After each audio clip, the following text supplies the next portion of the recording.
Man, one of the things that I love the most about this song is the drop.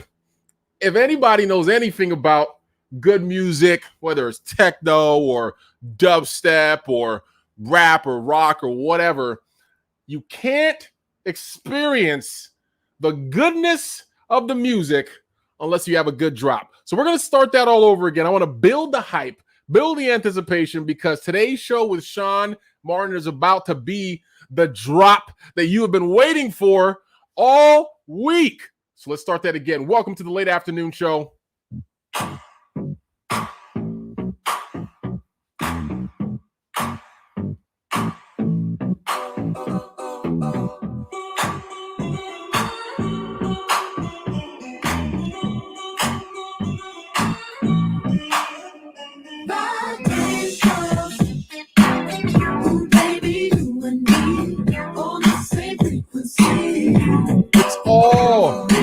It is all about the vibrations here on the Tuesday evening, the late afternoon show, 5 p.m. on the Pacific Coast, 8 p.m. on the East Coast. It might be 5 a.m. on another side of the world, but let us know where you are joining us from. We're going to vibe for a few minutes before we get into our late afternoon show today. Let's go.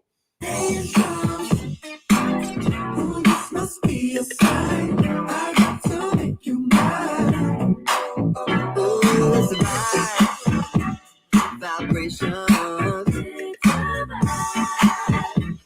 Vibrations.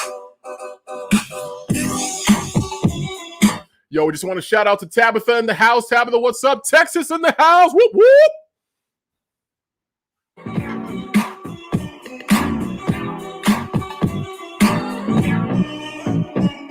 Sitting on the edge of the pool, hanging with the rest of your crew, flashing those big brown eyes at me.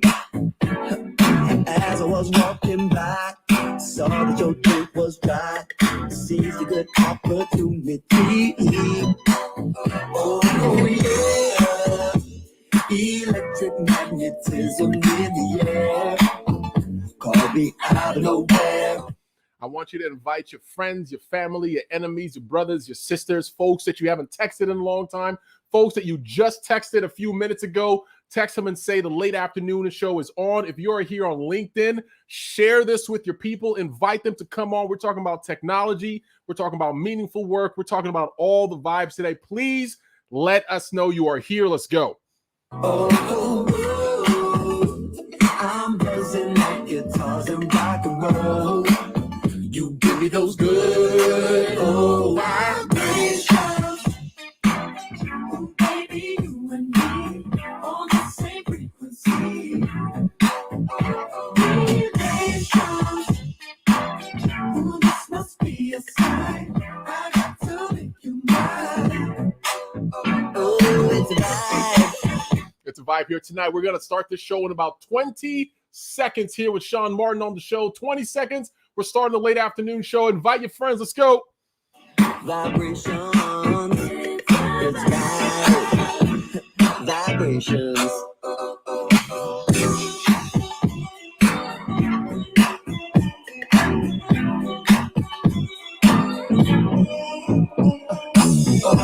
Oh my God. I'm going to cut you guys off. That's it. That is it. That is all the vibrations you guys are getting today, because if I don't stop, we won't stop. Welcome. I want you to introduce you to my hat.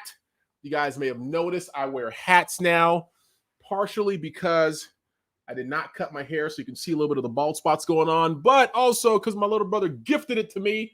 We had a good family time in Dayton, Ohio this last weekend, and I walked away with souvenirs. So I figured, hey, why don't we rock this today? You guys let me know how you feel about the black hat. Kind of figuring out how to sit it on my head. But guys, we are Memphis in the house. She said more music. Okay, Megan, because we like you, let's go. Let's go, Megan. When you ask me about my zodiac sign, now the ball's in my court, bouncing it back and forth, knocking down shots from the three-point line. Oh yeah, Electric magnetism in the air. Caught me out of nowhere. Oh, I must have met you a lifetime ago. You give me those what? You give me those good old vibrations. Baby, you and me on the same frequency.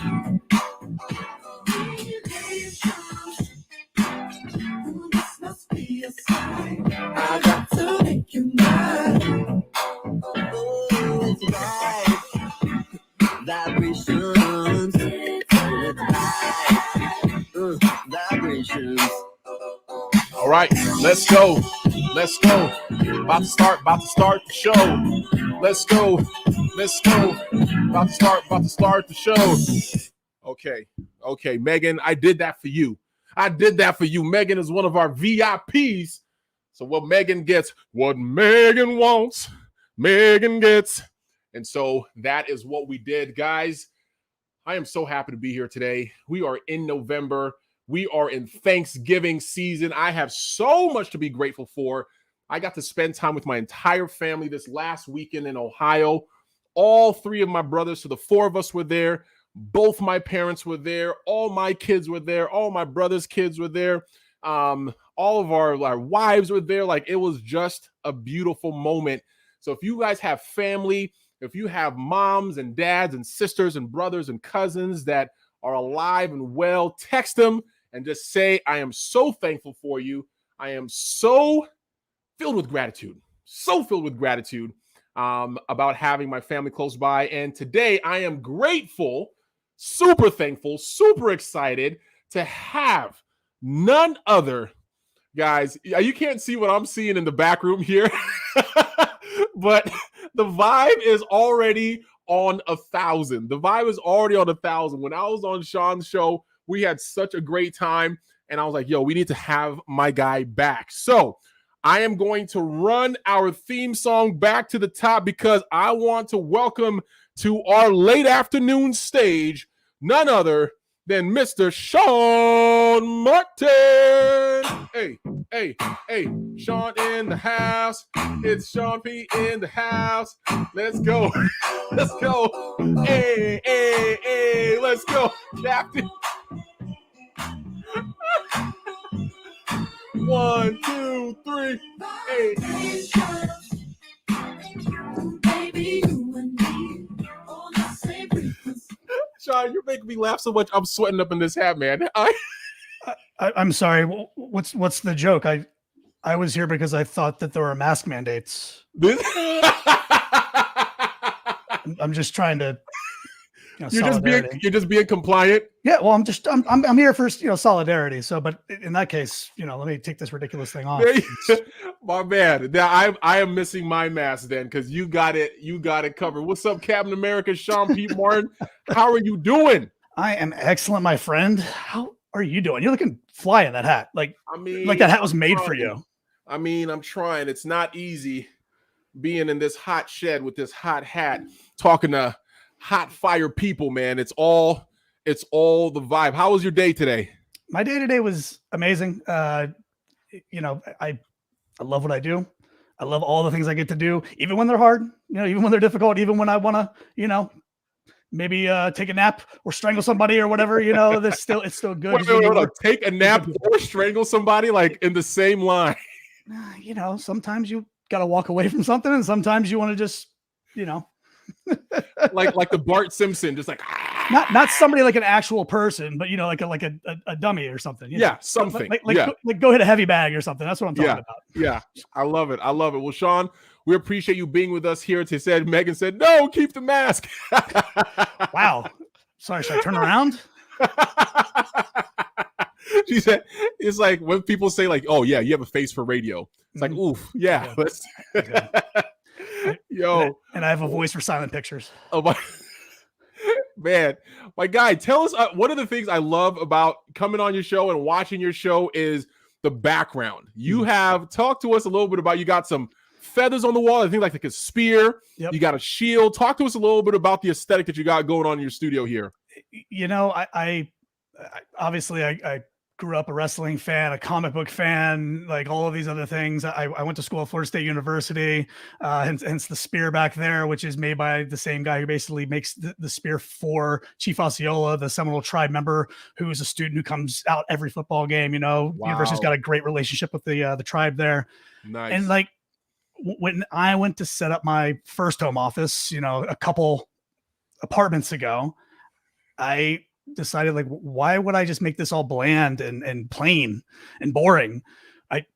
I feel like, and this from our conversations, meaningful work, profession with purpose, everything that I talk about, that you talk about, like, I think it's all about bringing your full self into what you do. And so for me, my space, where it is that I do my work, or where it is that I create and I do fun things. I want it to be me. I want it to represent me, even if that looks silly. And even if somebody looks at it and says, well, that's stupid, they're not for me. Right. So I think bringing your whole self into what you do is super important. And it helps us to just be real and authentic. Yeah. I think that's one of the major benefits. I mean, the pandemic has been horrible. It has taken a lot of lives and put a lot of stress. But I think, if we're talking about silver linings and benefits and blessings, is that in many cases, it has brought people into our full and authentic. Like when you have somebody in your home, right, with your kids running around, with your backgrounds, with your t-shirt on versus your button-up shirt, like with no makeup, with your, like, it's almost like not forced, but you're put in a position where it's harder to be inauthentic because it's right there. When folks, start getting comfortable, and then you see folks are more productive. They're in their space. They're able to, focus a little bit more. So if I also say there was a benefit from this remote work, pandemic work and things like that, is that, bringing that, setting up your space in a way that's comfortable, that resonates with you, and that folks can, and it's conversation starters, right? So now people are going to ask about your comic book, your love for comics, your love for wrestling, and you're able to bring that part to whatever that professional side of life is, right? And it's just realizing you work with other human beings who have lives and kids and pets and parents and backgrounds and like all these other interests. And I've heard some of the funniest stuff on like podcasts and just from other people. I'm sure you have as well. Yeah. I don't remember who it was or what it was, but like on a Zoom call, some big group, and like this woman who, bless her, was, she seemed a little tired. She was struggling a little bit, and she had just had a baby, and she was like back on working remote, and she thought she was muted, and she's talking about like breastfeeding and like all these struggles and pains. And she was so embarrassed, but everybody was so supportive of her. Mm-hmm. And those are things that I think in an office environment, it's like we get to work, we like put on this mask, right? Yeah. You shut it off. And one of the things that I feel so grateful for is, for most of my full-time professional life, I feel like I've been allowed to be myself. Yeah, I love it. I love it. It's so energizing. It is so energizing. We were talking last week. Was it last week? Yeah, we were talking last week to Rachel. She sang on our show, and she was just telling the story about one of her clients that was able to do his British accent. So it was like a situation where he was able to bring his British, and just the celebration that he got around that, something that he was about to shudder and be like, you know what, we're not doing this anymore. It's embarrassing. It's small. I haven't had any success. And now he had an opportunity to share that in a professional or career space. And it was so much celebrated. Like it really energized him and increased engagement, within the team. So yeah, I saw that episode. It was amazing. And like, I don't want to get all woo woo, but I believe when people say that everybody, what they really strive for is to be seen. Yeah. And somebody like that, who they've got this talent, but like nobody's recognized it yet. But now the people that he works with on a regular basis recognize it. So I thought that was great. I was also a little disappointed that I'm not going to be the best singer on this season of, the late afternoon show, because Rachel was amazing. But man, there were 2 times I had to be like, yo, it got dusty, didn't it? It's getting dusty. We got onions cutting over here. Like, what is going on right now? But Shaun, one of the questions I love to talk to my guests or ask my guests is, what are you famous for? Like when folks hear Shaun P. Martin, whether in the larger professional circle or your closest friends, what are you famous for? Man, I hope it's good things. I don't know that I'm necessarily famous for anything. I suppose if in my circles that I run with, if I'm famous for anything, it is creating perhaps innovative takes on taking like complicated stuff and making it simple, making it actionable, making it easy to do, as opposed to like the pain in the what that it can tend to be. Most recently, it's probably been around the hiring space, especially for small businesses. I basically took that rat's nest and turned it into something that's like actionable and simple and easy. Because I love building great teams and I love seeing other people hire amazing people and build great teams and grow great companies. The other thing might be that I'm a technologist by trade. I started writing code, taught myself to write code back when I was like 12 years old. This is way back in the 90s before it was cool to do that. I'm a technologist. I love technology, at my heart. And I stubbornly maybe believe that as tech evolves, it provides more opportunities than I think people realize. And a lot of times we're taught to fear technology and fear this change. And reality is that it actually provides infinite opportunities for us. We just have to recognize what's there, take hold, and be willing to like maybe take a chance.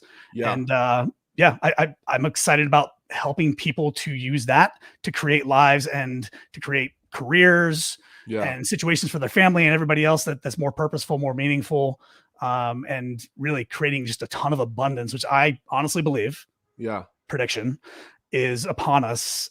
An amazing amount of abundance we've never seen before is upon us in the next 3, 5, 10 years. A season of abundance. Megan out here. Man, Megan, let me read all your authentic self is. I see animals, nature, family. Whew. What else do we have on here? Food. Did I get that right, Megan? There's a lot of animals. Does she live in a safari or a zoo? She lives in Memphis. Well, she loves animals, nature. It looks like a cake. Is that a cake? Yeah. What's up, Gabe? Gabe in the house. Maria in the house. What's up? Gabe, if everybody wants to know more about what's going on LinkedIn Lives, follow my man Gabe.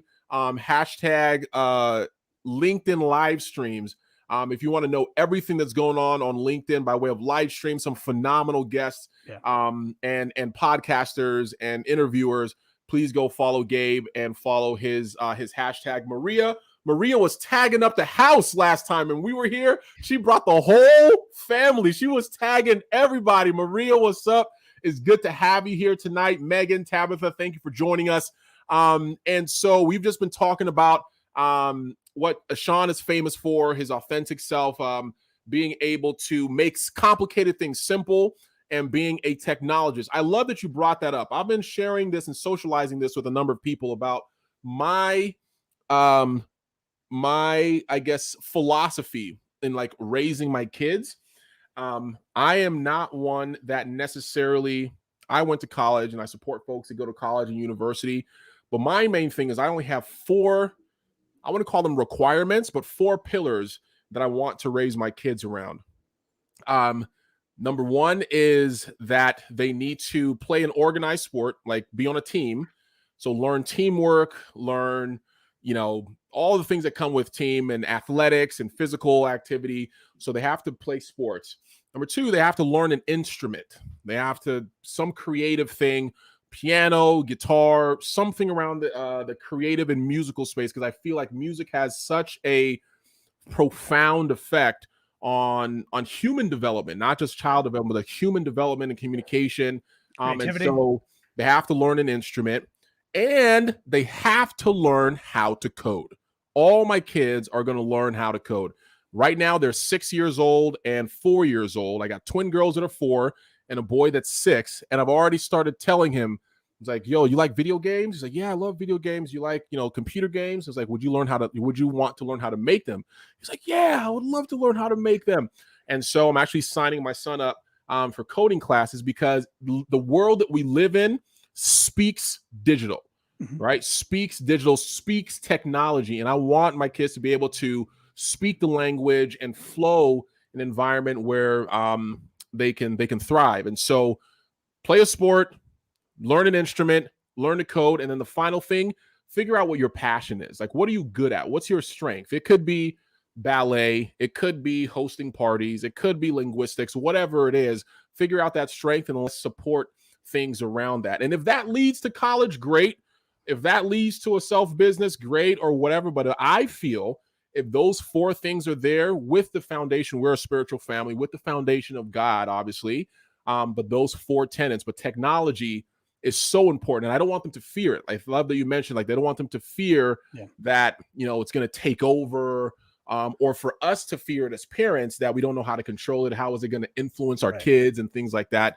Let's lean into it and leverage it for the better. So I also think that, like, technology gets a bad rap because we pigeonhole technology into what we know it is now, right? Computers and smartphones and cameras and all these other things. Technology was in the 1800s was like the automated plow. It was the steam engine. It was like true, things, right? So true. Yeah. Technology is, even like when I was talking earlier about like building like hiring frameworks and stuff like that, like that is just a technology that is used to make things easier for people.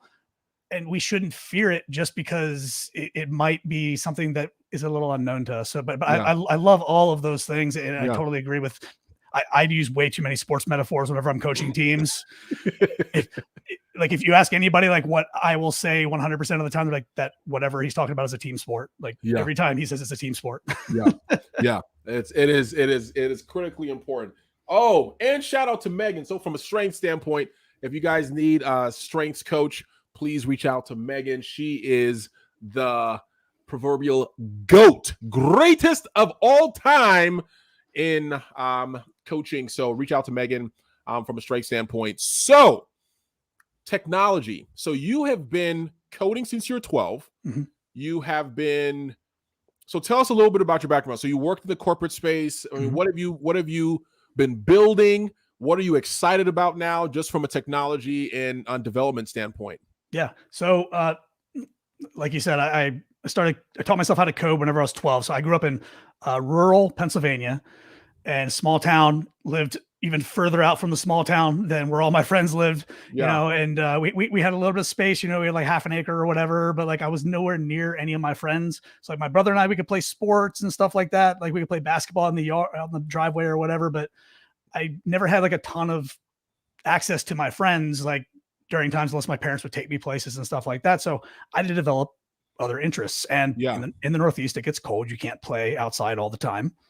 And my dad, fortunately, worked with computers, and we had a couple computers in the house, and I got interested in learning how to code. This is back like 94, something like that.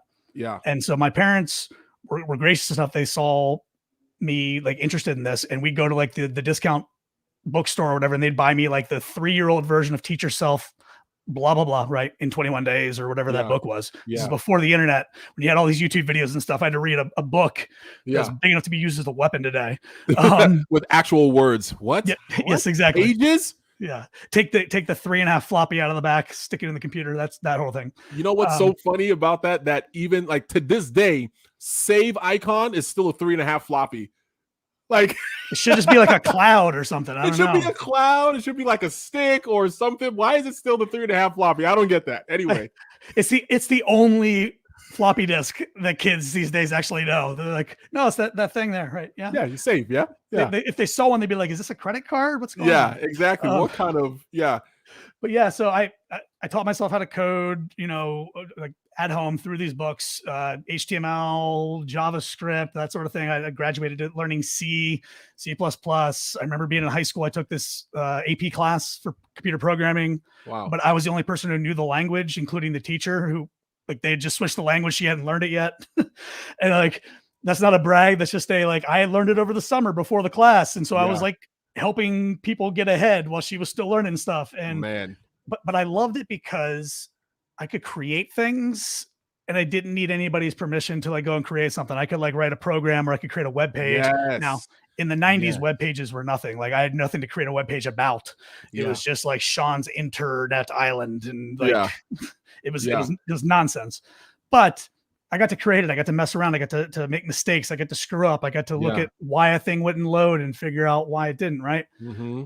And then I've been very fortunate in my life. Like my first job when I was like 16 years old was I got to work at the local newspaper doing web pages for them. Wow. They had a sports website for Penn State football. They had this like Nice. news website, and I was the first high school student that they hired there. And like, Nice. I always got to kind of like pursue that dream. Through college was the same thing. And so I've been in that space for a very long time. And about 2015, maybe, you know, when you're like 24 years old out of college and like, but you've got more experience than a lot of the people that you're working with. Yeah. Yeah. Fortunately for me, I got exposed to like leadership roles, and they asked if I wanted to like lead a team of engineers. And then, you know, 5-10 years later, I moved to Austin, or five-ish years later, I moved to Austin, Texas, where I am now. And, I get into a company that's growing. It's small, but growing. And they ask me, hey, we are about to expand. We need people managers. We don't have enough capacity. And I said, I can figure that out. Yeah. Right? and not realizing like how hard some of these things would be, but I was never one to back down from a challenge. Yeah. And I don't know why that is, but I feel like you can always figure it out, right? Maybe that's the way I was raised. Like you can always just kind of figure it out. Maybe that's the self-taught by a book thing. And so I got into leadership roles, got into management roles. Eventually, I think you and I've talked before. I think life is a series of happy little coincidences, and it's just what we make of them. Yeah. I was about to maybe leave that company because I thought I hit a glass ceiling, and I was about to look, and I was looking for like executive roles. And then I got offered an executive role because my predecessor was leaving. Nice. I then got to build a department. Yeah. And I was terrible at that for a little while. Like I wasn't managing and I wasn't leading. And then for me, I just ended up finding frameworks like mental models. Yeah. And I'd find a bunch of them and I'd pull out for me what worked. And I know I'm rambling a little bit here, but I feel like technology, however you want to call it, whether it's this microphone I'm using, the webcam, or like the mental models that I use, there's so much out there. And now we have, you know, we've had the internet for how long? And what's really exciting to me is that there are, I don't know, 8 to 10 different types of technology that haven't really landed yet, that are all going to land about the same time. And that'll be a little chaotic, but also it's going to create so much opportunity for people because again, I've experienced a ton of success and fulfillment, like fulfilling work, I think is more important to me. And I'm just a kid from a rural, you know, house in Pennsylvania who just picked up a book. Right. So I think there's so much opportunity now that if we maybe, and this could be controversial, if we stop listening to the voice in our head or the folks who have told us that like, this is why you're where you're at and maybe you're not where you want to be, and it's this person's fault or it's that person's fault. And like, maybe those people suck, but it's up to us to pull ourselves out. Right. And again, I don't know if that's controversial or not, but I love helping people achieve their highest potential. Yeah. But you have to be a willing participant in your own rescue. You got to kick, you got to wave your arms. You got to be part of the process. Folks are trying to figure out what part of Pennsylvania. They got bears and turkeys. He said, where do you live in? Where did you live? Bears and turkeys. There's a small town called Carlisle near Harrisburg. Carlisle near where is it? Carlisle near Harrisburg, which is the capital. Carlisle's about 30 minutes or so, 45 minutes from Harrisburg. Nice. We got a bunch of Pennsylvania people representing in the house. Carl, what's up? Carl, Shaun Watkins, thanks for coming through. But one of the things that you mentioned, like a theme that I took from what you shared is what's up, so Israel Olari, that's my twin brother, 4 years apart. He's the one that got me this hat. What's up, Izzy? Thank you so much, my guy. But is how you approach and overcome challenges. I think technology is just so ripe, right? When we talk about two things that I heard. So challenges, overcoming challenges. You see, okay, why is my webpage not loading up? Why is this form not coming through? Why is it not connecting? Like you're constantly fade and you have to problem solve, and you get better and better at problem solving. And so technology allows for that. But at the same time, one of the things that you mentioned earlier in your conversation is the freedom to be creative. Yeah. Right. It gave you freedom and creativity that you could create worlds, right? You can create platforms, you can create entire spaces. And, that freedom, that autonomy, that ability to, milk those creative juices, I think is huge for somebody to experience meaningfulness in the work that they're doing. And it might not be coding, right? But just having an opportunity to problem solve, having an opportunity to create, having ownership and autonomy in how your world looks is, I think, a pretty significant contributing factor to experiencing meaningfulness in the work that you do.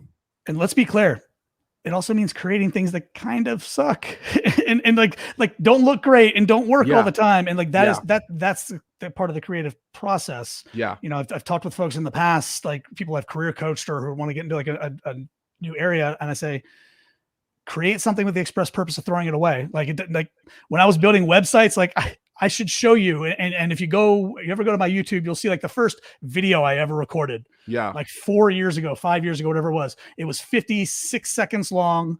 I was reading off of a prompter on my screen. I was standing in the kitchen of my apartment, which looked awful. And it felt like 5 hours. Man. And it was terrible. Man. But again, creativity, like creating is like creating stuff that stinks too. And one of the things I was thinking about coming into this conversation was, again, people may disagree with this. I believe that everybody has the capacity to lead in their life. Yeah. And everybody has creativity. Yeah. And I've been confirmed on both of those by other people that I've talked to, but leading might just mean leading yourself. Yeah. And I've got definitions for leading, and I've got definitions I've stolen from people on creativity, but we all have both of those things. I think sometimes we just maybe ignore them, or we're afraid to dive into them. And I'm one of those people that's done it. Yeah. That's been afraid, to be clear. So I'm going to ask you, we're going to do a quick little segue, and then we got a couple more questions before we wrap up the show here today. Mm-hmm. But we're going to play a little game of this or that. All right. We're going to learn a little bit about Shaun, and folks that are still in the chat, Megan, Israel, the other Tim, Gabe, Maria, anybody that's still here, we're going to play a game called This or That.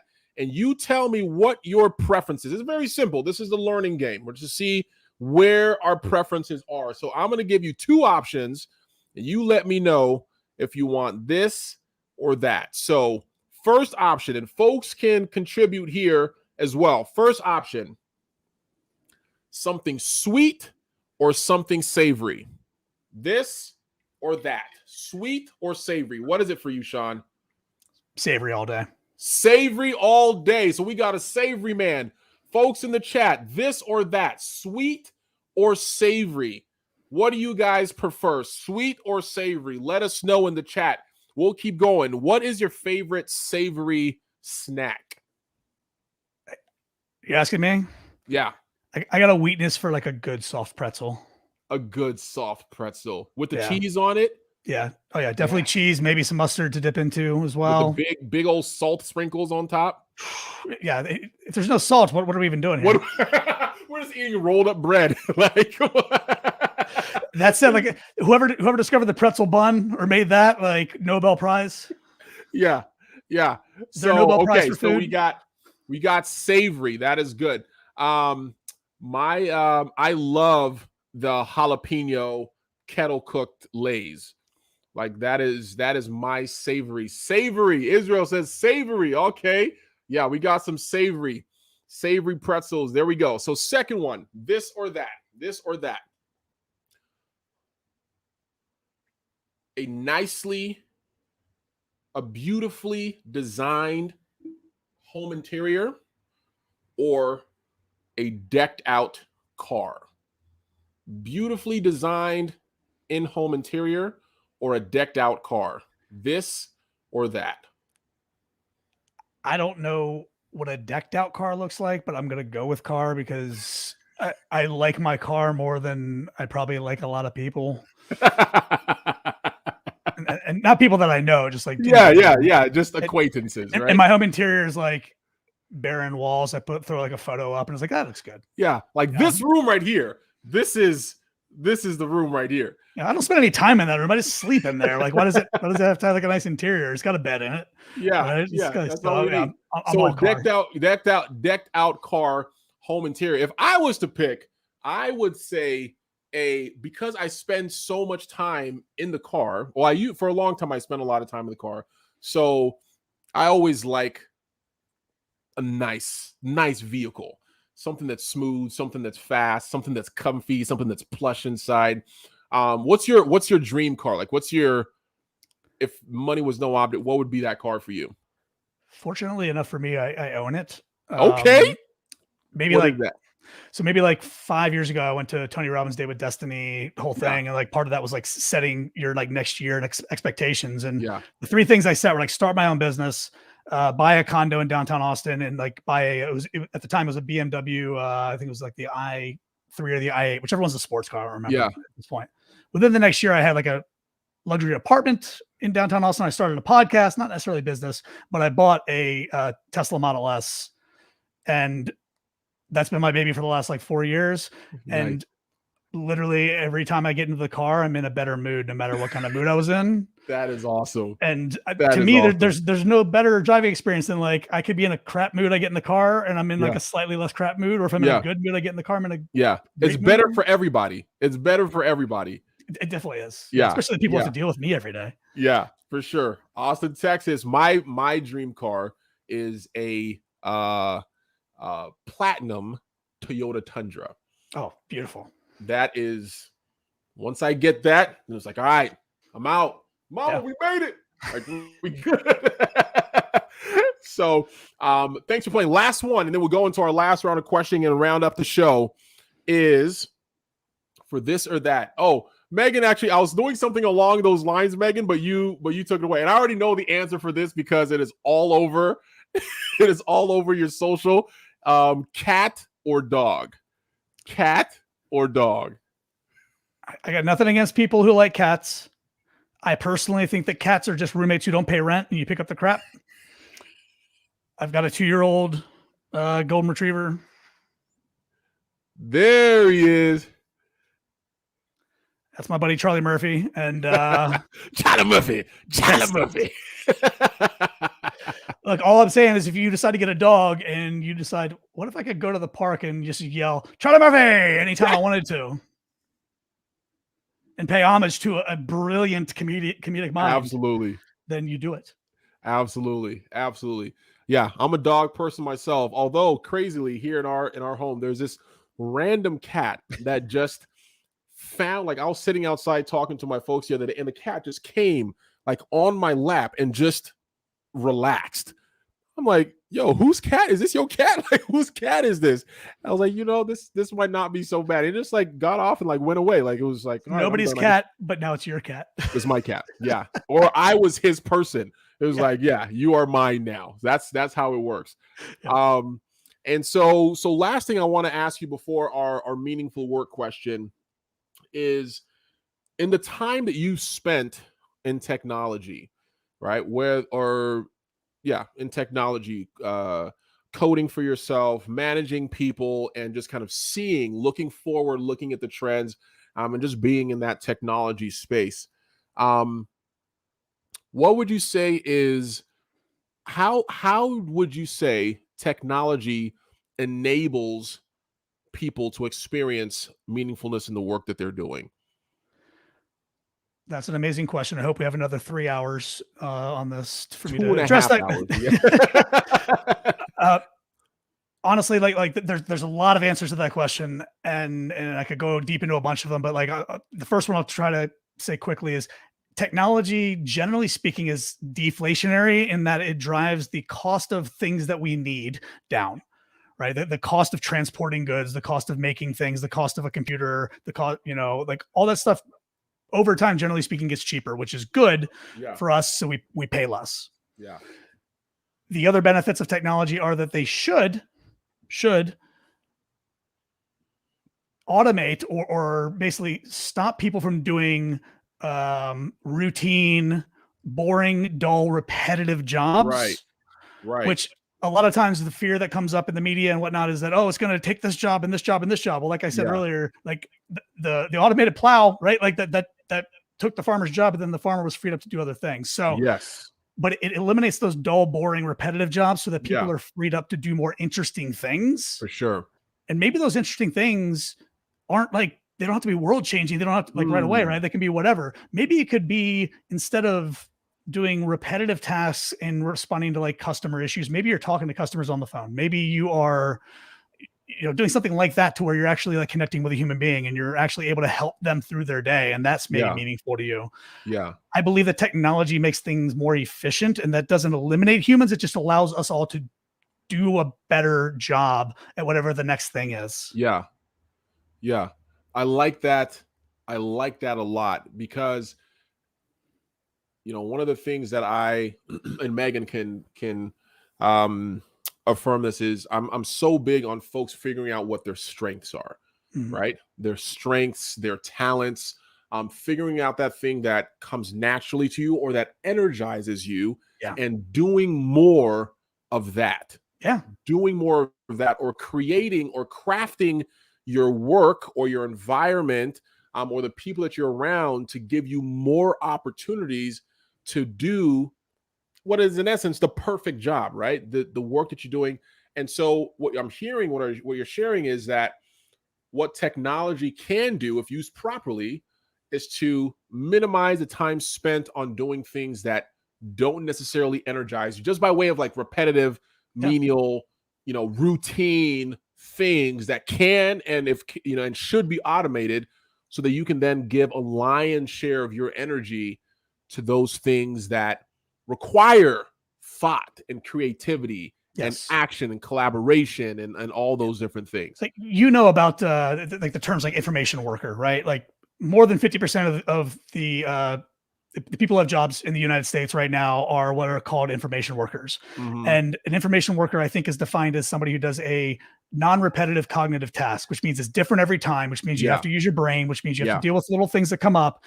Yeah. That is more engaging and more fulfilling than just clicking a button or doing data entry or whatever. Yeah. And that's not to say that people who like doing that are bad. It's just to say that you could engage more of yourself. And when I talk about like deflationary and stuff like that, I believe that the future will be a time where we don't spend 40 hours a week at the same job, where you could make enough money to, to have a healthy, successful life in maybe less time than that, where you could work multiple gigs, right? And you're not just doing the same thing over and over again. You could actually, live a healthy, successful, fulfilling life without being at a job for 9 to 5, Monday to Friday. Like I believe technology will lead us to all those things. Yeah. And has shown that already. But the biggest thing is really embracing what's coming. Yeah. And realizing that it's coming, whether we think that it should or not, whether we like it or not, and just learning a little bit about it and how you might be able to position yourself to help people learn about it, to adopt it, to market it, to whatever, right? Like there's so much opportunity. Dude, give us that quote. You told me a quote in the green room before. Give us that quote, because that's like the perfect segue. You guys listen to this and write it down or screenshot it or something. Give us that quote. So I'm a big fan of Stoicism. It was like the first like life operating system I ever like discovered in my late 20s. And this quote I read last night was, and I had to write it down, was to resent change is to wrongly assume you have a choice in the matter. Say it louder for the people in the back. To resent change is to wrongly assume that you've got a choice in the matter. You ain't got no choice. Change is coming. It's coming. So we can either say, I don't like machine learning, I don't like blockchain, or you could say, how can I learn about this and help other people? Exactly. One of the things that we do in my day job at Adventist Health is in leadership development. And we talked recently about the difference between change management and change leadership. Ooh. Right? Where change management is really, so what are the tactical, the trainings, the materials, the talking points, how do we get folks? Whereas change leadership is okay.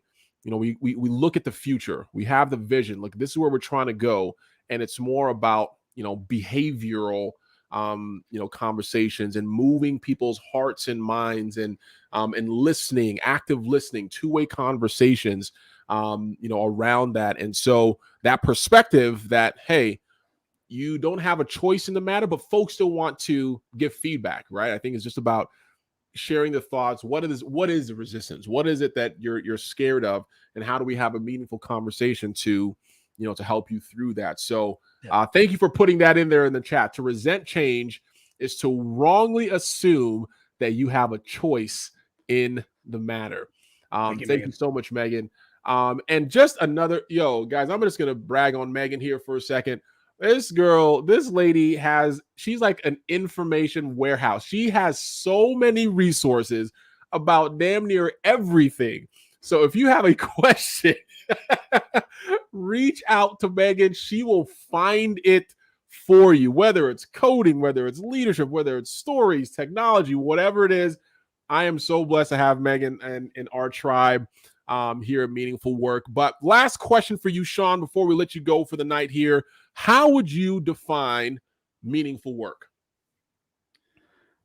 I love that question. And as you know, like I had this podcast around profession with purpose, and I think meaning is individual to each of us. But I do believe that it is something to where you can put in effort that you think creates an impact greater than just what it returns to you, whether that is just providing for your family, or it is impacting customers, or it is helping a company grow, or it is, like being philanthropic and helping to feed other people. It is just something that provides an impact to yourself, but greater and outside yourself. Look at this. Meaningful work. Where is it? Impactful, fulfilling work. For the record, I asked for one of those t-shirts. I'm still waiting for it. I'm having them made. I literally text my guy. When you text me that, literally, when you text me and say, yo, I need one of these shirts, I text my guy. I was like, yo, I need 40 more of these. Like, I'm getting so much demand for these shirts. I need them in black and I need them in white. So it's on the way. I didn't mean to put you on blast. I just no. It's good because I need to. Like I've been slacking. I need to. So we'll make sure we get you one of those. So Shaun, what is the best way for our team, our community, our network to support what you're doing, to engage with you, to connect with you? What is something that we can do to help you out? Yeah, absolutely. So Megan, thank you for putting that in the comments. The name of the podcast that I've put out, and I started it years ago and been in and out of it because I'm not as consistent as this guy, is the Rebase Show, REBASE. A lot of great episodes there on profession with purpose. And there's a lot of great overlap here with this. Connect with me on LinkedIn, connect with me on any social media platform. I'm should be at Shaun P. Martin on basically all of them. I am about to potentially kick off something around helping people to use technology and use other things that are coming to bear right now, around helping people to basically what I call earn, learn, and live on their own terms. I'm a firm believer that without financial stability, we cannot live on our own terms. Without being able to learn consistently these new things, these innovations in the way that is best for us, the way that we learn best, then we're not going to be able to keep up.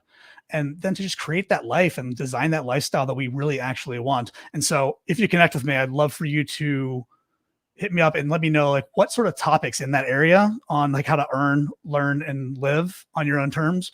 What do you want to know more about, or who do you want me to talk to? Because you might see a relaunch of the Rebase podcast. You might see a totally different thing, but yeah, the reason I paused that show and that project was because I've been consumed by this idea for the last like 7, 8, 9 months. I literally can't stop thinking about it, but I also like need to wrap my head around where I'm going with this and how I can help the most people the most. Absolutely. So connect with Shaun P. Martin on all the platforms. Check out Profession with Purpose podcast, the Rebase Show. It's good times. I mean, you see Shaun's energy. You see it's a lot of humor. It's a lot of real gems, real nuggets, serious conversations. One of the things I love about Shaun is that he is genuinely curious. I think that's what makes a really good podcast, is being genuinely curious. And so go and check out Profession with Purpose, the Rebase Show. And if there's anything that resonated with you about today's show, let me know. Put it in the comments. Send me an email, tim@mrmeaningfulwork.com. You can also check previous episodes on mrmeaningfulwork.com.